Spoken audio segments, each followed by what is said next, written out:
Ayan guys, magluluto na tayo ng ating sardinas with patola and miswa. So guys, let's go! Painitin muna natin ang kawali at lagyan natin ng mantika. Ayan, medyo dagdagan natin ng konti.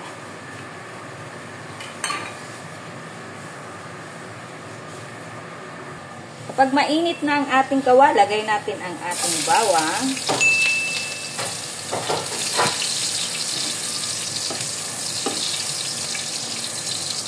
Sunod natin ang ating sibuyas. At get ready na natin ang ating 555 sardines. Guys, masarap to. Oh. Fresh yan. Let's do it. Yan. Kita nyo yan? 4 na pirasot sa 555 sardines ang laman ng isang maliit na lata. Kita nyo? Pakuluin muna natin ng saglit. Gisa-gisahin natin.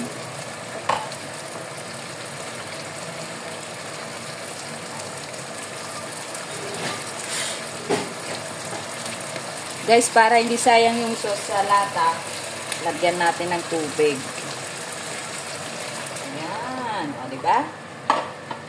Sabuan na natin.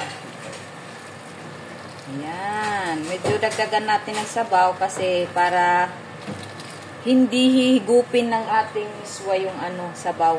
Ayan. Tapos, lagyan natin ng pampalasa. Konti kasi.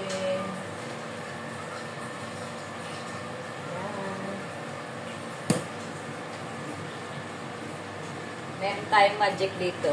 Lalagyan natin ng konting magic. Ayan guys. Okay.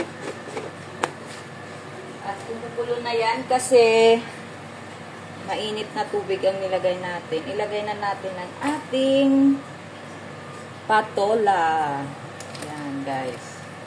Napakasarap niya. Simpleng ulam na lagi nating hinahanap-hanap. Diba? Pakuluin muna natin guys.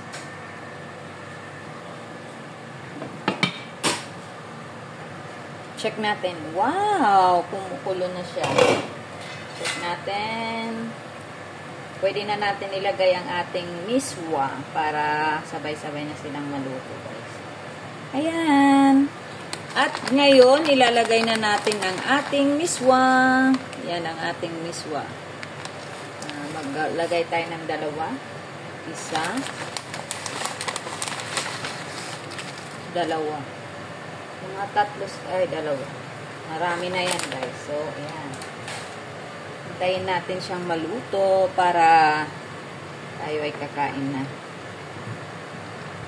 Guys, ganyan lang po kasimple yung pagluluto ko ng sardinas na may miswa. Kailangan dagdagan natin ng konting sabaw para hindi siya madaling higupin at matuyo. So, mga 1 minute, pwede na natin itong ihain at iserve. Wow, napakasarap talaga nito guys. Sinong favorite ng miswa na may patola? Tikman natin.